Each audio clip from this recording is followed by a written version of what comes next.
Hello guys, welcome to my channel Increase Knowledge. Please subscribe my channel and like this video and share others. अगर अभी तक आपने हमारे channel को subscribe नहीं किया है तो सब्सक्राइब कर लें, वीडियो को लाइक करें और वीडियो को शेयर करें। जैसा कि आप सभी जानते हैं, आज का हमारा टॉपिक है क्लास 10th का चैप्टर नंबर फर्स्ट है, जो कि जिसका नाम है लाइफ प्रोसेसेस। तो आज हम ये लाइफ प्रोसेसेस चैप्टर पढ़ेंगे। इसका लेक्चर फर्स्ट पढ़ेंगे, then lecture second, then chapter को हम कंप्लीट करेंगे। सबसे पहले हम बिना देरी के स्टार्ट करते हैं, जानते हैं लाइफ प्रोसेस के बारे में। Life processes the basic functions perform by living organism to maintain their life on this earth are called life processes.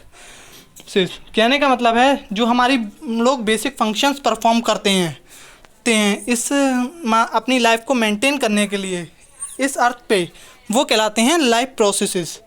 जैसे कि हम बात कर लेते हैं कॉमन लाइफ प्रोसेसेस की, जो कि सब लिविंग ऑर्गेनिज्म करते हैं। जैसे कि हमारी कॉमन लाइफ प्रोसेसेस हैं nutrition, respiration, transport, coordination, excretion, control and coordination, growth, movement and reproduction and etcetera. ये हमारी कॉमन लाइफ प्रोसेसेस हैं जो कि हर एक लिविंग ऑर्गेनिज्म करता ही है। देन हम बात करते हैं, अभी एक की पहले डिफाइन पढ़ते हैं। सबसे पहले nutrition. What is nutrition? Nutrition means the process of nutrition involves the taking of food and inside the body and converting it into smaller molecules which can be absorbed by the body. कहने का मतलब ये है, जो process होती है nutrition की, उसमें हम फूड को लेते हैं और जो फूड है वो हमारा कन्वर्ट हो जाता है स्मॉलर मॉलिक्यूल्स में और एब्जॉर्ब हो जाता है। उसके बाद आती है हमारी रेस्पिरेशन। शन का मतलब होता है respiration. It is the process which release energy from the food absorb by the body. कहने का मतलब ये है, रेस्पिरेशन वो प्रोसेस होती है जो हमने फूड एब्जॉर्ब किया है उससे जो एनर्जी रिलीज़ होती है वो आती है रेस्पिरेशन में। रेस्पिरेशन वो प्रोसेस होती है जो एनर्जी रिलीज़ होती है हमारी, जो कि हमने फूड लिया है। देन बात करते हैं transport. It is the process in which a substance absorbed or made in one part of the body is moved to other part of the body. This is transport. Then excretion. Transport का मतलब किसी चीज़ को एक जगह से दूसरी जगह ले जाना, मूव कराना। Then आती है excretion. It is the process in which the waste material produced in the cells of the body are removed from the body. कहने का मतलब है जो वेस्ट मटेरियल होता है वो हमारा रिमूव हो जाता है बॉडी से। देन कंट्रोल एंड कोऑर्डिनेशन, जिसका दूसरा नाम response to stimuli.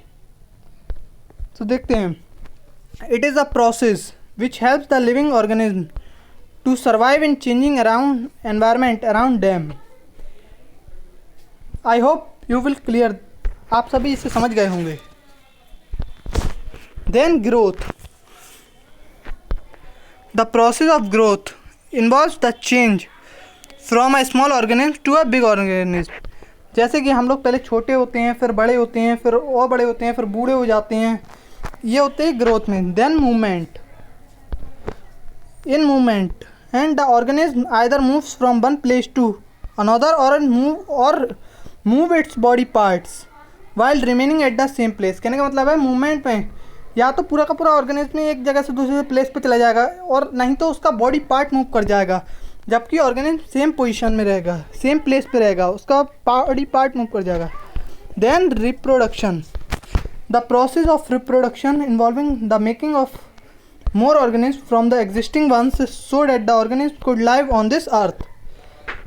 So this is also process. Then most important criteria to decide whether something is alive or not, that is movement. Anybody ask you that please tell the important criteria to decide whether something is alive or not, then the answer is movement. The criteria is movement. हम movement से पता कर सकते हैं कि हमारा जो organism है या जो चीज़ है हमारी वो अलाइव है या नहीं है। देन हमारे पास दो तरीके के ऑर्गेनिज्म्स होते हैं, दो तरीके की थिंग्स होती हैं। पहली हम बचपन से ही पढ़ते आ रहे हैं, living things, non living things. Living things वो होती हैं जो मूव कर सकें कि बिना किसी एक्सटर्नल हेल्प के, जैसे कि ह्यूमन्स, एनिमल्स, प्लांट्स, जो माने अपने आप मूव कर सकें बिना किसी एक्सटर्नल हेल्प के। और नॉन लिविंग थिंग्स जो मूव ना कर सकें बिना किसी एक्सटर्नल हेल्प के, जैसे कि हमारी हो गई non living things that can not be move by themselves, जैसे कि हमारी एग्जांपल होगा stone, table, chair etcetera. Then बात कर लेते हैं कैरेक्टरिस्टिक्स क्या होती हैं लिविंग थिंग्स की। अब इसको भी पढ़ना। Living things can move by themselves, living things अपने आप चल सकते हैं। लिविंग थिंग्स को ज़रूरत होती है पानी, खाना, वाटर की। लिविंग थिंग्स ग्रो करते हैं। Living things can respond to change around them और से that they are sensitive.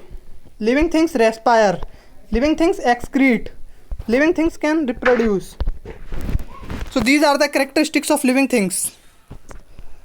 Then अब हम बात करते हैं, जब हम कोई भी चीज़ काम करते हैं कोई भी चीज़ करते हैं तो हमें हर चीज़ में के लिए एनर्जी नीड होती है। वैसे ही हमें लाइफ प्रोसेस के लिए भी तो एनर्जी नीडेड होगी। अब हम उस पर बात कर लेते हैं। तो जितने भी लिविंग ऑर्गेनिज्म होते हैं उन्हें एनर्जी की ज़रूरत होती है लाइफ प्रोसेस को परफॉर्म करने के लिए। अब ये एनर्जी आती कहाँ से है? ये एनर्जी आती है फूड काम करता है फ्यूल का, जो एनर्जी देता है लिविंग ऑर्गेनिज्म को। अब जब हम फूड खाते हैं तो हमें एनर्जी मिलती है। ये तो हो गई। अब आपसे ये क्वेश्चन पूछ ले कि बताइए फूड कैसा सब्सटेंस है, फूड ऑर्गेनिक सब्सटेंस है, इनऑर्गेनिक सब्सटेंस है, देन आप क्या कहेंगे? तो हम कहेंगे फूड और ऑर्गेनिक सब्सटेंस है।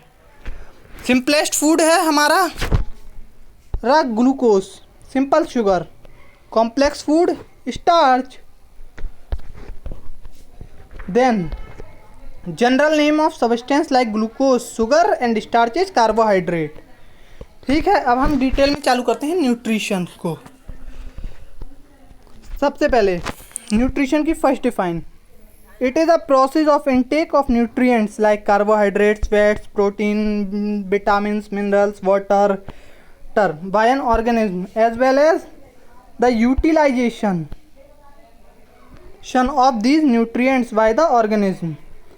एक तो ये होगी डिफाइन। दूसरी डिफाइन और करके हम ये भी लिख सकते हैं, the process of taking in food, consuming food. Taking in food का मतलब फूड को लेना और उसे यूटिलाइज करना, ये भी हमारा कहलाता है न्यूट्रिशन। सो हमने दो डिफाइनें पढ़ी। पहली, जब हम न्यूट्रिएंट्स को लेते हैं और उनका यूटिलाइजेशन करें, ये लिख के आ सकते हैं, या फिर हम डायरेक्ट ही कहते हैं कि हमने फूड लिया और उसे यूटिलाइज किया, ये हमारा आता है न्यूट्रिशन के अंदर। अब न्यूट्रिएंट्स क्या होते हैं न्यूट्रिएंट्स की डिफाइन देखते हैं। A nutrient can be defined as a substance which an organism obtain its surrounding and use it as a source of energy for the biosynthesis of its body constituents like tissue organism।